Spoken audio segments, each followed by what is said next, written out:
میرے حبیب کریم سید عالم صلی اللہ علیہ وسلم نے فرمایا، اللہ کریم نے بندے کو، مخلوق کو پیدا کرنے سے پہلے جو تحریر سب سے پہلے لکھی تھی نا، اللہ نے اپنے پاس جو جملے سب سے پہلے لکھے تھے بندے بنانے سے بھی پہلے، وہ فکرے یہ تھے کہ ان رحمتی سبقت اعلی غضبی، رب کریم نے لکھا تھا بے شک میری رحمت زیادہ ہے، میرا غضب زیادہ نہیں ہے۔ اس نے لکھا تھا کہ میری رحمت ہمیشہ میرے غضب پر غالب رہے گی، غلبہ رحمت کا ہے۔ سنیں بڑی پیاری حدیث، بڑی خوبصورت حدیث، کنز المال میں دیگر کتب احادیث میں ہے۔ حضرت ابو ہریرہ رضی اللہ تعالیٰ عنہ فرماتے ایک بابا جی نبی پاک کی بارگاہ میں آئے، اور جب وہ واپس جانے لگے تو میں نے عمر پوچھی تو عمر تھی 96 سال۔ کہتے ہیں بزرگ جب آئے نا تو یہ بھویں جو ہے نا ان کی سفید ہو کے تو یوں آنکھوں پہ آ گئی، بڑی چھڑی بابا جی نے پکڑی ہوئی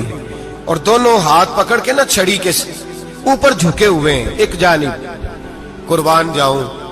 کہتے ہیں جب وہ بزرگ مسجد میں داخل ہوئے تو میرے رسول نے کھڑے ہو کے استقبال فرمایا، کھڑے ہو، اور نبی کریم صلی اللہ علیہ وسلم نے آگے بڑھ کے بابا جی کو بازو سے پکڑا اور بٹھایا، حضور بیٹھ گئے۔ کہا بزرگوں کیسے آئے ہو؟ تو کہتے ہیں وہ بابا جی بات کرتے تو آنکھ کھول کے پہلے حضور کا چہرہ دیکھتے، پھر وہ بات کرتے تو ان کے لب و لہجے کے اندر بڑی پریشانی، بڑی تکلیف، بڑی مایوسی۔ عرض کرنے لگے یا رسول اللہ، حضور زندگی ساری گناہوں میں بیت گئی ہے، حضور غلطیاں ہی غلطیاں، یاد ماضی عذاب ہے، یا رب چھین لے مجھ سے حافظہ میرا۔ اے اللہ کے رسول بڑی لمبی فہرست ہے، پاپ ہی پاپ ہے، کالے سیاہ دفتر ہے۔ یا رسول اللہ صلی اللہ علیہ وسلم جب پلٹ کے دیکھتا ہوں حضور مجھے نیکی دکھائی نہیں دیتی۔ حضور اس عمر میں آپ کا ایک صحابی ملا ہے، اس نے بات سمجھائی ہے تو تھوڑا خیال آیا ہے، لیکن یا رسول اللہ صلی اللہ علیہ وسلم اب میرا وجود بیکار ہو گیا ہے، حضور بوڑھا ہو گیا ہوں۔ تین باتیں کہیں بزرگوں نے اور نرالی کہیں، کہنے لگے یا رسول اللہ صلی اللہ علیہ وسلم، حضور اب تو میری کمر بھی سیدھی نہیں ہوتی کہ میں نماز ہی صحیح ادا کر سکوں، بوڑھا ہو گیا ہوں۔ یا رسول اللہ صلی اللہ علیہ وسلم اب میرے اندر طاقت نہیں کہ میں محنت مزدوری کر کے صدقے اور خیرات دے سکوں۔ یا رسول اللہ صلی اللہ علیہ وسلم اب میں تلوار لے کے جہاد بھی نہیں کر سکتا، حضور نہ میں لمبی نمازیں پڑھ سکتا ہوں، آقا نہ میں صدقات و خیرات دے سکتا ہوں، محبوبہ نہ میں دین کے لیے کوئی جہاد کر سکتا ہوں، بیکار وجود ہے، بیکار بیکار وجود کو تو گھر والے برداشت نہیں کرتے، بچے دعا کرتے ہیں یا اللہ ابا جی کو پردہ دے دے، اماں کو پردہ دے دے، بیکار ہو گیا ہوں، اور آج آیا ہوں تو مجھ بیکار کو میرا رب قبول کر لے گا؟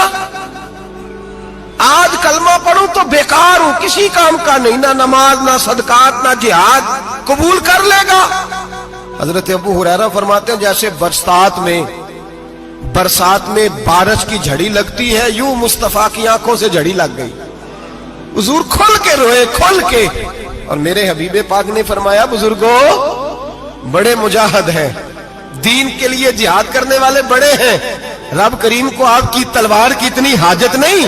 اور فرمایا اس کے خزانے کوئی خالی تو نہیں کہ آپ ہی گویا صدقہ دیں گے تو بھرے جائیں گے، اور فرمایا پھر رب کریم کی شان میں اضافہ نہیں کرتی عبادتیں، وہ تو بندے کو نفع دیتی ہیں۔ میں بزرگوں نہ آپ جہاد کریں، نہ آپ صدقات دیں، لا نبی نمازیں پڑھیں،